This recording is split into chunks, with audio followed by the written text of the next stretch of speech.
now, from the great state of Mississauga in Ontario, Canada, it's the Ted Wallachin Podcast. Brought to you by ETP Canada, providing estate administration with ease. ETP Canada.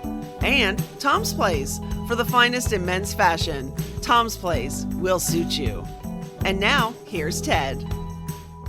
Thank you so much, Becky, and welcome everybody to another edition of the Ted Wallachin Podcast. Glad you have joined us. If it is your first time here, welcome, and if you're a regular, welcome even more. And tell your friends about it. We appreciate that. Always nice when we have a return guest on the podcast. And this week, my good friend Gary Chowen, whom I call the hairstylist to the stars, has joined us. Gary was with us, I guess, about a year ago, talking about some of the people that he's worked with, especially his time in Los Angeles and also working with entertainers here in the city of Toronto. How are you, Gary? I'm very well indeed, Ted. But before we start, I have to do something. I'm a big believer in giving people compliments when compliments are due. Over the years, I've been interviewed by a lot of people for TV and radio and various others. I just want to tell you, and I'm not brown-nosing, you really are the best. You're my favorite interviewer, so I'm really looking forward to today. Oh, brown nose away. Oh, don't ask me anything hard now. You talked briefly when we first chatted about your time working for Caruso's, which was a high-end a hairstylist salon here in Toronto. Tell me a little bit more about that, because I've run into some people over the years who have told me some kind of offbeat tales. I just wanted to see how close their honesty is. I'm sure they told you the truth. As you know, Caruso's in the 60s and 70s was one of the great salons in the world. And briefly, my very first day there, I might have been 13 or 14 as an assistant. And I was told to go upstairs to the second floor and ask for, I won't leave her name, the color technician, and please rinse off. Tell her you're working for Mr. Caruso and you're here to rinse off so-and-so. So not knowing anything, she shows me the lady. She's sitting in the chair. And in those days, they had, not like now where everybody uses foils. It was the old mushroom cap, this plastic condom they put on your head. Barbaric pulled out hair. So I figured, okay, I can do that. The lady says, just pull it back a little bit. As I'm pulling all her hair, this cap off, I notice there's no hair in this lady's head. She's completely bald. I got a cap full of hair in the sink, and I thinking, oh my God, what have I done? Nobody saw this. She was at the end chair. I put a towel over her head, ran downstairs to Mr. Caruso, interrupted him during a haircut. I said, sir, you better come with me. I think I made a big mistake. This lady's bald. Drops the scissors and combs. He's in full flight up the stairs. I'm right behind him. And he pulls the towel off and he yells, hey, so-and-so, the technician. We go over and no hair. The lady had said, we didn't know it. I didn't know it at the time, but she was an alcoholic, the color technician. And this is 10 in the morning and she'd had a few cocktails. And instead of taking the 10 volume peroxide, she used 100 volume peroxide on this lady's hair and burnt her hair right off. That was my very first day in the business. So I had half an ounce if I had half an ounce of brains, I would have left. Just quit the business right there. So I'm going to become a lawyer. This is not for me. But the guys there, I mean, they were like rock stars. And on the first floor in the main salon where Mr. Caruso worked, all his top stylists worked. And in the middle of the room, we used to call it the poof. It was this big round couch and all societies, Rosedale ladies and stars, whoever would be sitting there waiting. So after a client left and they came back to leave a little tip, these guys, unbeknownst to the clients, had cut holes in their trousers pockets. So if anybody dared put any change in, it would just fall to the floor. And all the other ladies would just look at them like, how dare you? And they knew to better just make sure you put a bill in there the next time. I mean, these guys are so crazy. Unbelievable. I mean, that's an ingenious thing to do. It's a little tacky, but you got full marks for trying, I suppose. Well, you had to make a living. I mean, hairdressers didn't get paid that much in those days. My first salary, I recall, was $33 a week I used to make. And that was for a long day work. I mean, geez, at nighttime you'd have to wash all the floors on 2 levels, set all the hair pieces. Funny story, one night I was closing up. I mean, I was like maybe 14 then. I'd been there for a while, and they trusted me to lock up. So you go upstairs to the second floor, and there's a long, long corridor where all the stylists work. And at the very back was the coloring room with a few steps down into this big room. And we always kept a few extra hair dryers upstairs, even though we had a big drying room downstairs for an overflow. So I go upstairs, I check, nobody's there, and I turn the lights off downstairs. Come to work the next morning, Mr. Caruso calls me over. He goes, Gary, he goes, I got to have a word with you. Did you lock up last night? And I said, yes, sir, I did. He goes, well, we got a problem. Well, the police phoned Mr. Caruso at 2:00 in the morning and woke him up. In those days, Mr. Caruso would bring in like champagne for the whole week of Christmas and New Year's. And it was the assistant's job to make sure you had a bottle of champagne on the stylist counter and glasses. And they had to have a toast with each client. Well, by noon hour, most of the hairdressers didn't know what end of the scissors to use. They were done. By the end of Yeah. the day, they really were toasted. So this one of the stylists, whoever was doing it, totally forgot he had this lady under the dryer with rollers in her hair and left. So she woke up at 2 in the morning under the dryer. She had obviously had too much champagne to drink and fell asleep because of the heat, and found a phone and phoned the police. And they phoned Mr. Caruso, and he had to get out of bed, drive Yeah. all the way downtown, and comb the lady's hair out. And I'm pretty sure he didn't charge her for that. But yeah, Well, just the stories. at least this one had hair. Yeah. Yeah, as opposed to the last story. You remember you telling me how the transition from going from regular clientele to the entertainment industry happened while you were at Caruso's because they had hired the entire staff to work on a special or a series It was out of CTV in Agent Court, right? CFTO, or as I think I've told you, we used to call it CFI Care instead of CFTO. It was for the Andy Williams Summer Replacement Show, the Ray Stevens Show, and they hired the salon to do the hair. So that's where I fortunately met Chris Beard and Alan Bly, and one thing led to another, and next thing you know, I'm getting a phone call to come to Hollywood when I was 17 years old to work for Cher. Now that must have been intimidating to say the least. No, and I'll tell you why. Because when you're 17, you have no fear. If somebody did that to me now and said, would you go work for Cher? I'd like, I don't know if I can. At 17, it was an adventure. I knew the people, so I felt comfortable. I actually had no fear of doing this at the time. Maybe I was just too young and naive to even know I should be afraid. Yeah. Because you're stepping into, it was the major leagues. I mean, one day I'm living in my little apartment here in Toronto, and the next day I'm standing on set of the Carol Burnett show. They're all in the family. They're all shot on the same floor. So, yeah, it was an eye opener for me. And how long was that contract for? It really wasn't a contract. I don't recall signing anything. I don't think I did, because I've signed some things in my life I know I shouldn't have. But it was a verbal agreement that I would just continue to be her hairdresser for the entire run of the Sonny and Cher show. I mean, who knew after the first year how successful it would become? God, we got how many, 3 or 4 years out of that show before things went south? And that's the weird thing about the entertainment industry is people talk about security, right? Well, security is defined in short bursts of years, not in decades. It's not like or moments or moments. Yeah, that's right. Well, that was a flash. Yeah, that's true. You think about it though. I mean, how many people have you sign for a television show and they literally do 2 episodes and they can you? It's happened, sure. Definitely. So many shows. I mean, luckily I've never worked on any of those. What about this strike situation that's going on right now with the Screen Actors Guild and the Writers Guild? And I heard that the average member of SAG, the Screen Actors Guild, makes $27,000 a year. $27,000 a year. Right. And the guys sitting in the head offices are making $100,000 a day, and they don't want to give up anything. Yeah. I find it a real scary thing, this artificial intelligence. I've been faking artificial intelligence for years. I've figured out. I don't know what to make. It's going to go on for a long time. And what scares me is I read the other day And production companies and other, entertainment conglomerates have been doing it for years with extras. Extras make bupkis, you get lunch, and you wait around all day and read a book. So they've offered the extras before $100 if we can take your picture.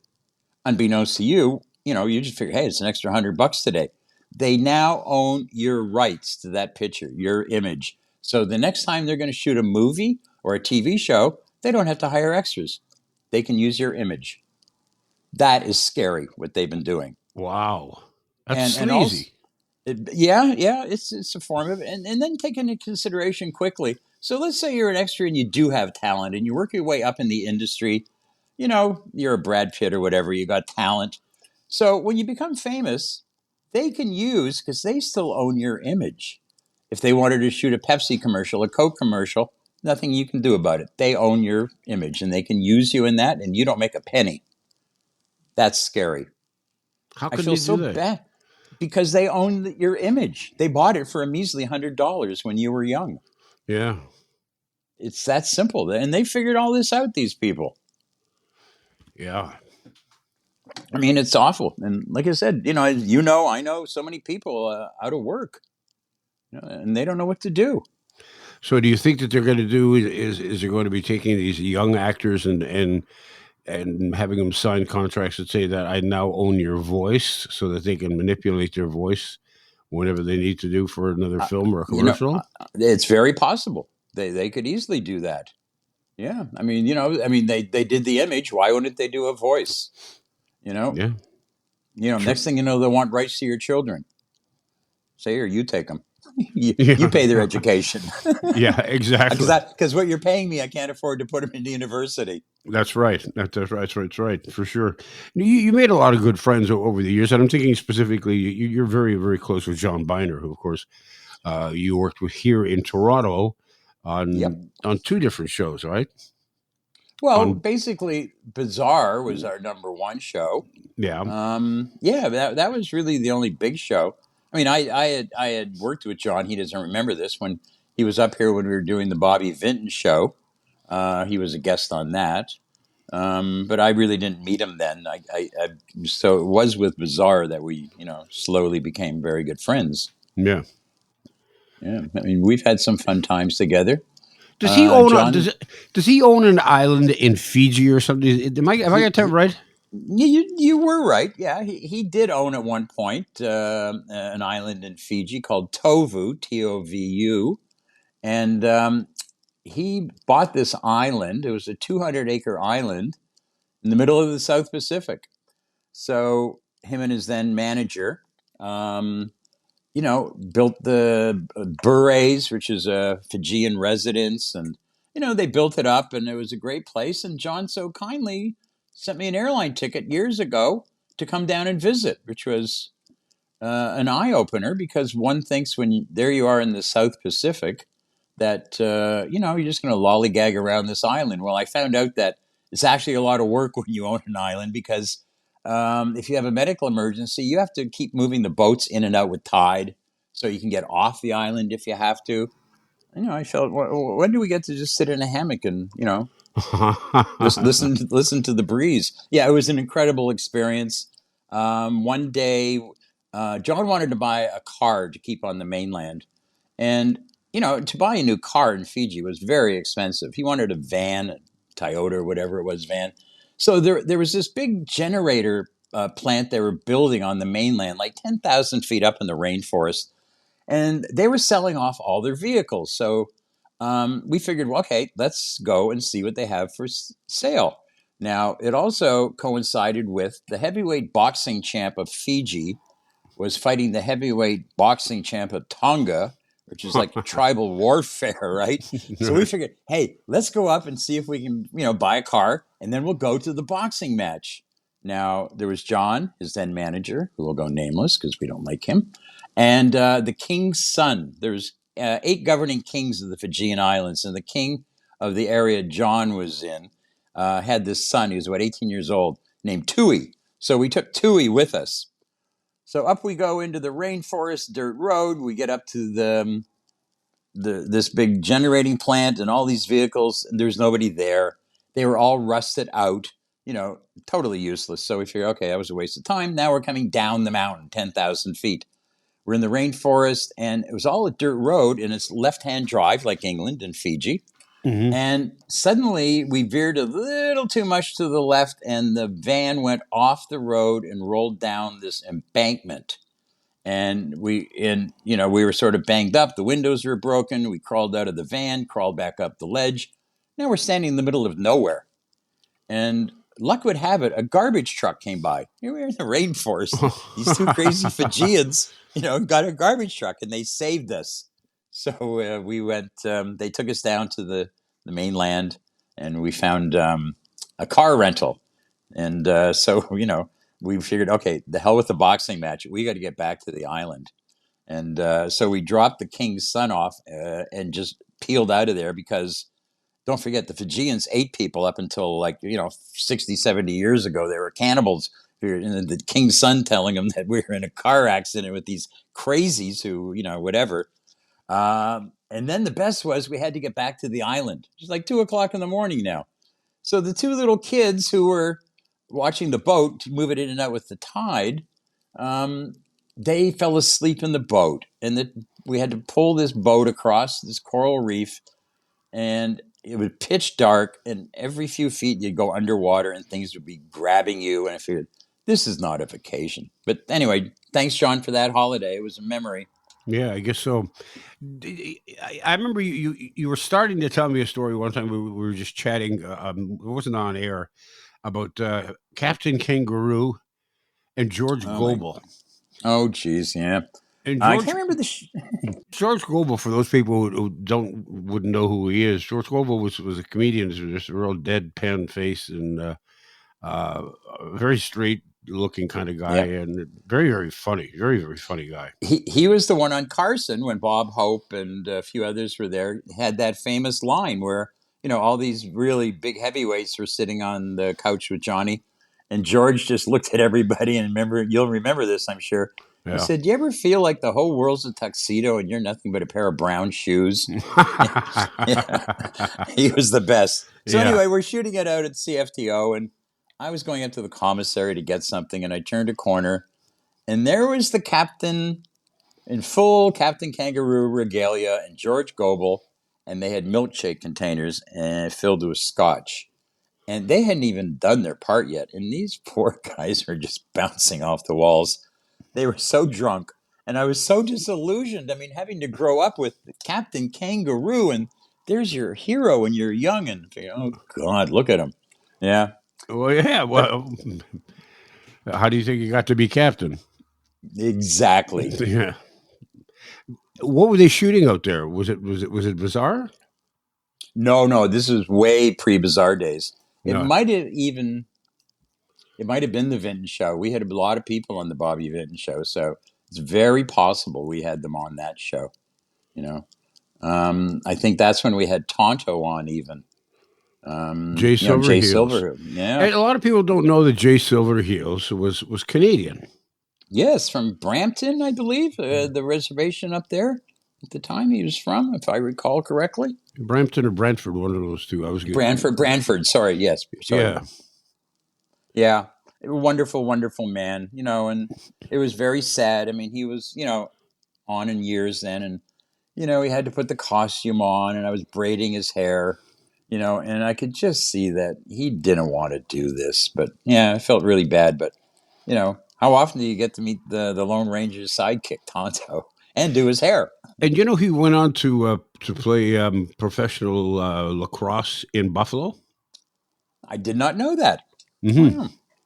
Yeah, Hmm. he did, because he was quite Good trivia. quite athletic. Well, you'd have to be the Lone Ranger's sidekick. Yeah, and you think about those kinds of jobs in the entertainment industry where you're typecast, and you think this is a great thing, but I'm typecast, and the odds are Yeah. I'll never get another job for the rest of my life because everybody will always see me as Tonto. Exactly. I mean, how many other people? I mean, from sitcoms or the Kramers. Anytime you saw them, it was Kramer. So many. Yeah, you just lock into something. I mean, it's like, okay, let's go Vanna White. What's she going to do when Wheel of Fortune shuts down? It's, yeah, I mean, that's what they do. I mean, but if you luck into something for 14, 15 years at a nice salary, hey, great gig. Yeah, that's true. That's true. Yeah. Yeah, you're right. Ted Wallachin returns in a moment. Have you been tasked with the role of a state executor or expected maybe in the future you will be? Well, if so, let me make your life a lot simpler by introducing you to my friend Debbie Stanley. Debbie is the founder of ETP Canada. They specialize in estate administration.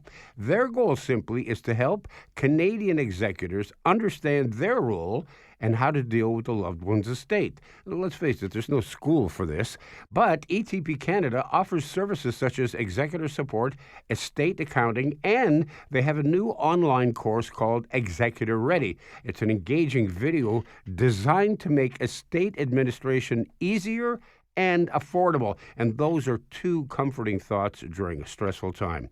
So call Debbie Stanley at 1-866 309 0387. That's 1-866 309 0387. Or you can get her at info at etpcanada.ca. That's info at etpcanada.ca. Hey, it's Ted Wallachin for Tom's Place. Our fall merchandise is starting to arrive, and we've got massive amounts of summer clothing that needs to be cleared.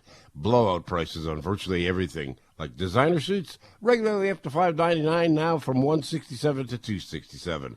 Beautiful sports jackets, starting at only $167, and designer dress pants and shirts, all at $67.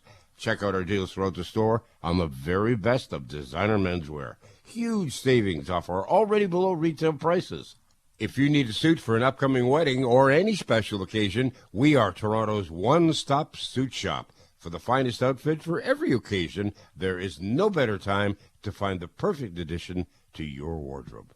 Tom's Place is open daily, 11 to 6 weekdays, 10 to 5 Saturday, and 12 to 5 on Sunday. Visit Tom's Place, 190 Baldwin in Kensington Market. Tom's Place will suit you. Now back to Ted Wallachin. Alan Thicke, who went on, another Canadian, we're touching on Canadians here, another Canadian who went on to do extremely well for himself in Los Angeles with a big, I guess it was probably a number one show, top 10 show anyway at one point. I remember Alan's very first job in the entertainment business, and there's a tie-in with Caruso's there, surprisingly. When he came from, where was it, Elliott Lake, Kirkland Lake? Somewhere up in there. And he was about 18 years old. And Alan looked like, if you remember the TV series My Three Sons, little Yes. Ernie, they had their son, the youngest son, with the little bangs and the sort of big, thick glasses. Well, that's what Alan looked like. And his very first job was, we used to do the hair to the Miss Canada pageant in those days. And Alan's job was to sit on the bus when the girls went to interviews or whichever. He would sit on the bus and play folk songs with his old beat-up wooden guitar. And I never let him forget that. That was his first. That was his job. That was his first job in the entertainment business. Play old folks. Yeah, on an old beat-up five-string guitar. Yeah, five-string guitar on a bus for the Miss Canada pageant. Yes, true story. Wow. But it used to make Alan crazy when we were doing the Vinton show. I mean, it was Chris Beard and Alan Bly, and they didn't have to be up there. Alan was the line producer on the show. So every morning that we went to shoot the show, a phone call would come in on the wardrobe phone and down near the studio for me. And it was Chris phoning from Los Angeles telling me to tell Alan what he wanted to do today, what he wanted to be shot. And it used to make Alan absolutely crazy that why are they calling the hairdresser to tell me what to do? And I figured, well, I don't know, Alan, but yeah, that was really funny every day. He says, okay, what do I have to do today? I said, well, Chris said, yeah, but I liked Alan. I knew his father. I'm still in touch with his brother, Todd, who used to work with us on some shows as a PA filling pop coolers. And then he created America's Funniest Videos. So Todd has had a good run for that for the last 25, 30 years. Mm-hmm. And great guy, loved the family. And I liked his dad, Dr. Thicke. Yeah. So I go back a long time with Alan. You met the Beatles once. Tell me about that. Yes, I did. It was I was about 19, and I was in a recording studio. There's a very famous recording studio in LA called United Recording, and everybody, recorded there. And friends of mine had an office in there, and we were with that great old rock band from the 60s, 70s, Bonnie and Delaney.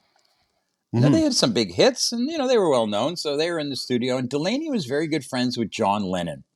So apparently, Lennon had called Delaney's house at like 1:32 in the morning to speak to him, and whoever answered said, "No, he's down at United Recording right now."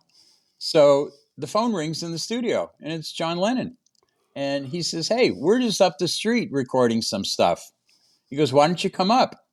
Okay. So Delaney says, "Pack, we're going." Off we go. There's about 8 or 9 of us. Walk up 2 blocks to this other recording studio, and they're the Beatles. Everybody except Paul McCartney, because he couldn't leave. He couldn't get into North America then because of the drug charges against him for marijuana in those days. So there we are in a room, and yeah, it's sort of I know. silly. I know. So now we're sitting there, and somebody lit up a joint, and passed it to me, and I passed it to George Harrison, who's sitting next to me, and tried to have a conversation with him, and he didn't want to know from me. Didn't care. Didn't know who I was. I didn't care. All I knew is I was sitting in the room with the Beatles. Good enough for me. And geez, I wish we had cell phones in those days so we could Yeah, have. no kidding. Hey George, can I take a selfie with you? Just put Yeah, it on Instagram. Nobody would care. yeah. Yeah, it was a great memory. I mean, what a joy! Meet the Beatles. You Ooh, think about that though, the advent of cell phones and social media, etc. How many careers back in prior prior to the days of cell phones and the advent of social media, how many careers would have been destroyed? lots, lots. Because then, I mean, in those days there was no publicist to make sure that nobody could get near the star. They were out and about. Yeah, I'm Well, sure also too, nowadays. Good. back then the media, and not even just with movie stars, but with athletes as well, were very protective of them. Like they knew what was going on with certain actors, whether they were gay or whether they were cheating on their Right. husbands or wives. Yep. But they weren't about to say anything because they didn't want to lose their proximity. They didn't want to get blackballed within their own community. A And the hundred same percent. thing goes with athletes as well. Yet today, Yep. there's this hunger. There's just insatiable thirst for nailing people to the cross. It's just like I just want to get a Yeah. picture of It's somebody with it's their awful. pants down. It's terrible. Yeah, but it nowadays, I mean, it's just so hard to get close to these stars. I mean, like with TIFF and all that. I know, like with TIFF right now, with the two biggest parties, which is In Style Magazine and Vanity Fair. I mean, they spend like $500,000 on their party. They will not let any Canadian photographers in to the party, even if you have a pass to get into everything.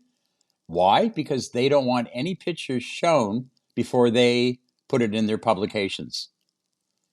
It's crazy. It's our festival, and they won't let Canadians in. Hmm.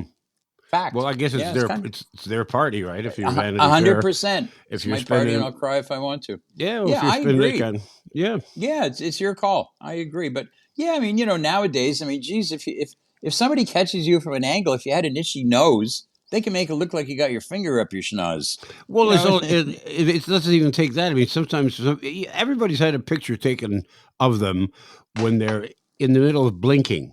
So if they catch you with your eyes half closed, you look like you're hammered. You look it's like yeah, you're completely yeah, bombed, right? And it's just the yep. fact that they caught you with your eyes half closed. It's all about timing. Yeah, so true. I mean, it's that easy. That easy.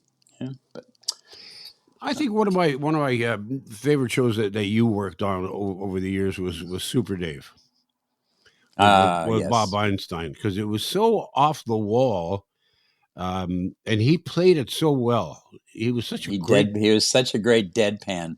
yeah. Great deadpan. Yeah, we couldn't believe we got a paycheck every Friday.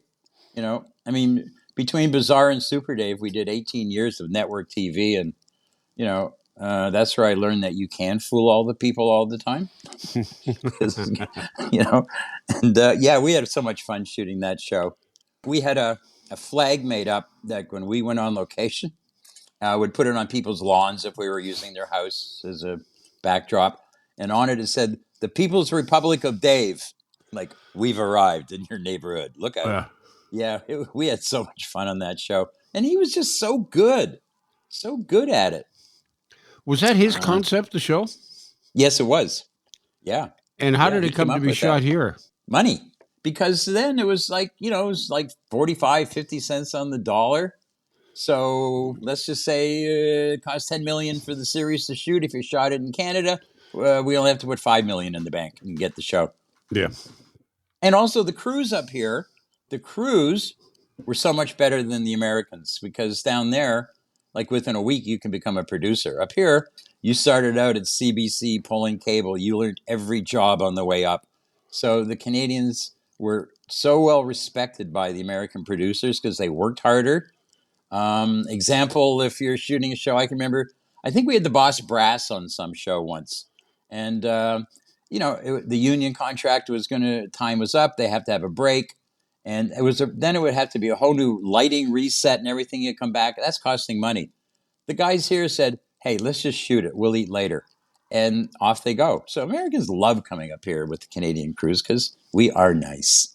And the one thing I noticed about American television programs is every sitcom or every drama has at least 25 producers' names attached to it. And I'm thinking, what the hell are these people doing? How can you have so many different producers? And it's like if you gave $1,000 into the project, associate That's all producer. it is. That's it. I know a show I worked on, and he got credit for years, this guy. And I won't mention names, but in reality, he was the mattress king of Winnipeg. And he was friends with the producer. But, he had money. So you get to be a producer. True story. You're the mattress king. Yeah, that's funny. Yeah. Yeah, it probably cost more money to become the mattress king than it did to become a producer. Yeah. Hey, I worked on shows where the credits roll and, at the top it says associate producer Gary Chowen, and at the bottom it says hair Gary Chowen. It's like, okay, that's a first. Yeah. Did you ever work with anybody that you can mention, I don't see why you can't mention them. I mean, I wouldn't get into anything litigious, but you must have worked with some people where you thought to yourself, God, I can't wait until this project's over because it's driving me nuts.